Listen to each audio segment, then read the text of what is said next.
Yo, what is up, guys? Welcome back to another video, and today we're gonna be taking a deeper dive into Greg Cook, who is one of the first Bengals quarterbacks in Bengals franchise history. He started playing for the Bengals in 1969, and yeah, we're gonna talk about who Greg Cook was, some of his best games as a quarterback, and what exactly happened to him, because he was a very big what if quarterback, and there's a lot of things to discuss about him. He's a very legendary Bengals quarterback, and yeah, I would like to talk about him. And I do apologize if my voice is a bit off. I am sick and I do not feel good at all, so if my energy is not super high today, I do apologize for that. But I hope to be back to normal soon, and yeah, let's get into it. So Greg Cook was born on November 20th, 1946 in Dayton, Ohio, which is where I believe Dayton is where the where the NFL Hall of Fame is. So that's pretty cool. He attended high school at Chillicothe High School in Ohio, and it was very clear that he had a natural talent for football, but he also played other sports like basketball and baseball. But yeah, he definitely stood out in football, and that's what he excelled at.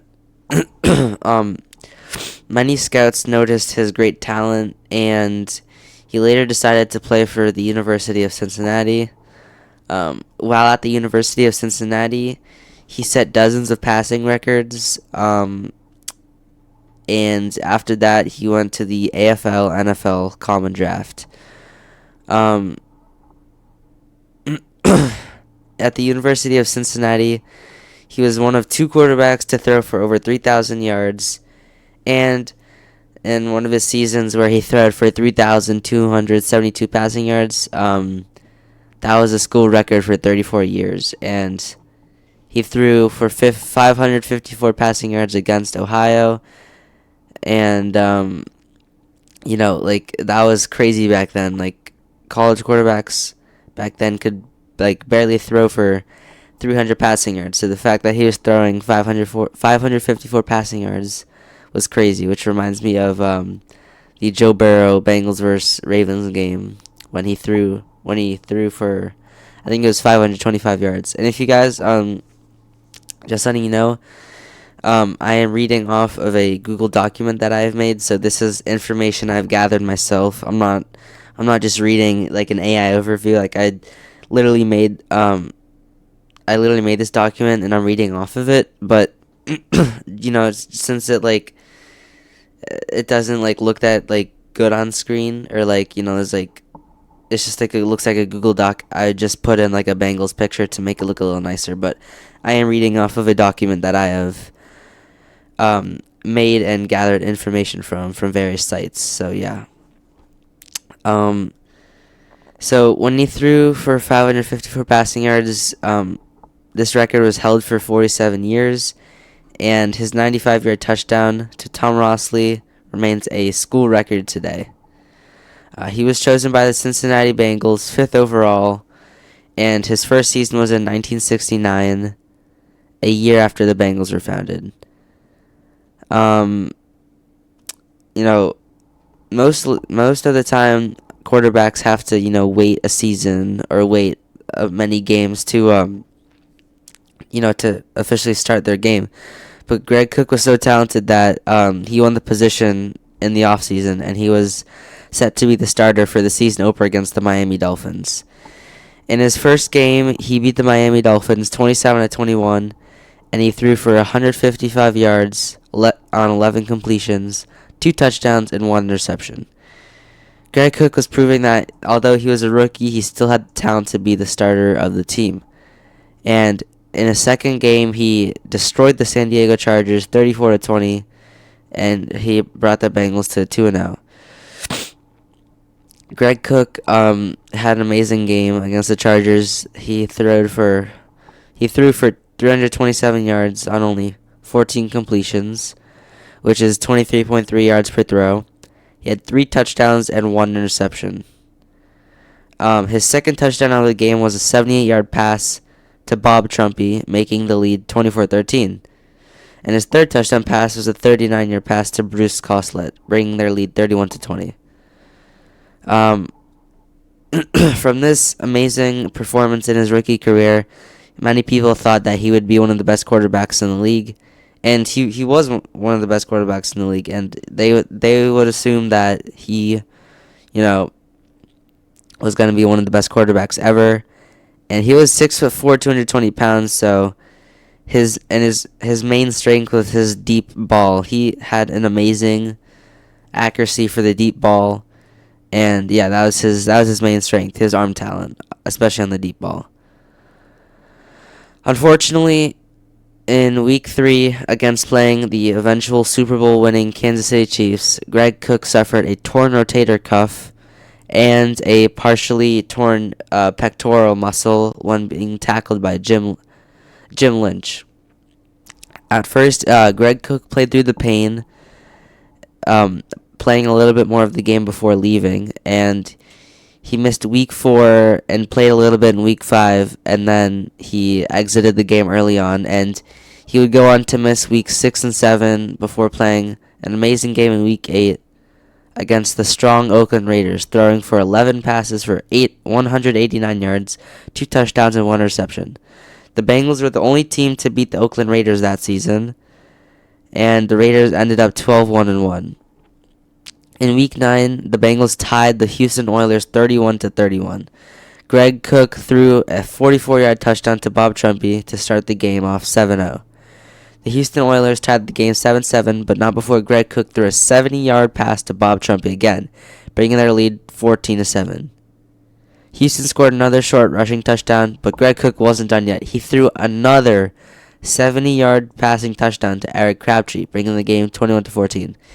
As you can see here, his obvious talent was the deep ball. I mean, he's just casually throwing 70-yard touchdowns to his wide receivers, which is incredible at the time, and it still is. The game went back and forth. It was a very close game, and Greg Cook's third touchdown was to Bob Trumpy, and his fourth touchdown, I think his third and fourth touchdown was both to Bob Trumpy. They tied the game 31-31, and Greg Cook completed 15 passes for 298 yards, 4 touchdowns, 3 of which were to Bob Trumpy and 1 was to Eric Crabtree, and 0 interceptions. His passer rating that game was 141.3, which is only 17 points out from a perfect passer rating.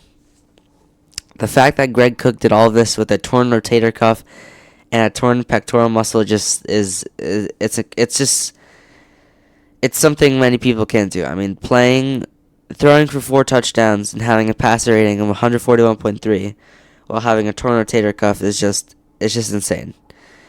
And you're probably thinking, well, why would they be letting him play with such a bad injury?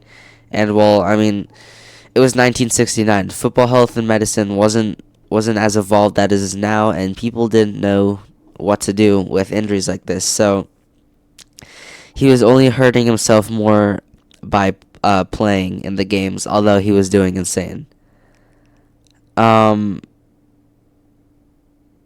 This you'll see later on. This is what makes him one of the best what if quarterbacks in NFL history.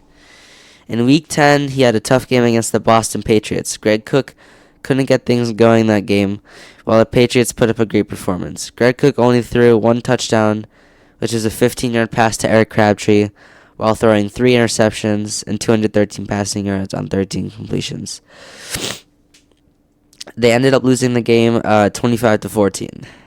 In Week 11, Greg Cook and the Bengals lost.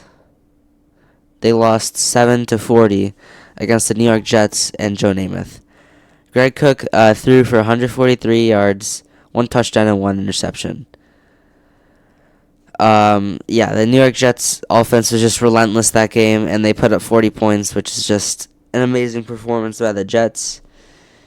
And, as the season went on, Greg Cook would start to regress as his injury just got worse and worse. In Week 12, he threw 3 incomplete passes before exiting the game due to his injury, which still wasn't being treated. Sam Witch had to play as the starter, and he threw 0 touchdowns and 1 interception. Sandwich got a 9-yard rushing touchdown in the game, ending the game 13-16 with the Bengals losing. Week 13 was a tough game against the Oakland Raiders once again, and the Bengals beat them the first time, but they didn't have the strength to do it again. Greg Cook threw for only 119 yards on 5 completions, 0 touchdowns, and 1 interception. Cincinnati scored 2 rushing touchdowns but couldn't keep up against the Raiders, who would end the season 12-1, only losing to Cincinnati in Week 8. The Bengals lost that game 17-37, and in Greg Cook's last game of the 1969 season, he put up a great fight against the Denver Broncos. Cincinnati was winning 9-0, putting up 3 field goals, and Greg Cook threw a 24-yard pass to Speedy Thomas and scored a touchdown, bringing their lead to 16-14, but that would be the last time Cincinnati scored that game. Greg Cook threw for 291 yards on 19 completions, 1 touchdown, and 1 interception. The Bengals ended up losing the game 16-27, and they ended their season 4-9-1. They had a 5-game losing streak that season, but Greg Cook showed his dominance in the league despite having a torn rotator cuff and torn pectoral muscle. He ended up winning the AFL Offensive Rookie of the Year despite having to play through an immense amount of pain most of the season, and his final stats were 106 for 197 completions, 53.8 completion rate, 1,854 passing yards, 15 touchdowns, 11 interceptions, and an 88.3 passer rating. Greg Cook would miss the next 3 seasons due to multiple surgeries on his injury, but since his lack of treatment for a long period of time, the damage was permanent and Greg Cook could never throw the same. He would go on to play one more game in the 1973 season in Week 1 against the Broncos, but he exited the game early on before Ken Anderson would start for the rest of the game, which was his rookie season. Greg Cook retired after that game, and it was really tough for him to end his career at such a young age. It's got to be really tough for someone who had so much talent for their career to end so early due to injuries and just poor treatment. So the following years, he struggled with alcoholism, and he was homeless for periods of time. He later turned to art since he had a major in art at the University of Cincinnati, and some of his famous pieces were widely admired, and some of his most famous pieces were held at the Ohio Governor's Mansion. He later worked for the United Parcel Service, UPS, and acted as a motivational speaker. These efforts allowed him to connect with the world in a different way, but it was very clear that he still had a passion for football. Greg Cook passed away on January 27, 2012, at the age of 65 after being diagnosed with pneumonia. What was once supposed to be one of the greatest quarterbacks in NFL history had a sad ending, but Greg Cook's influence on the game was incredible, and despite having a terrible injury, he still persevered and showed everyone that he had true talent for the game. Greg Cook could have been very well been one of the greatest quarterbacks in NFL history if it wasn't for his injury and the poor treatment. But life throws curveballs, and medicine wasn't good back then, so it was really tough for him. Greg Cook had an amazing story, and taking a deeper dive into his NFL career and his overall life made me feel deeply appreciative to have him as a Bengals quarterback. His story is very sad but inspiring at the same time, and Greg Cook was just an amazing player, an amazing person, and we will never forget him. Rest in peace to Greg Cook, and yeah, I hope you guys enjoyed this video. A bit of a shorter video today, but like I said, I've missed a few recording days because of my sickness. I haven't been feeling great, so I haven't been able to record that much. But I'll try to post a few videos today. And yeah, if you enjoyed the video and you learned about Greg Cook, make sure to like and subscribe.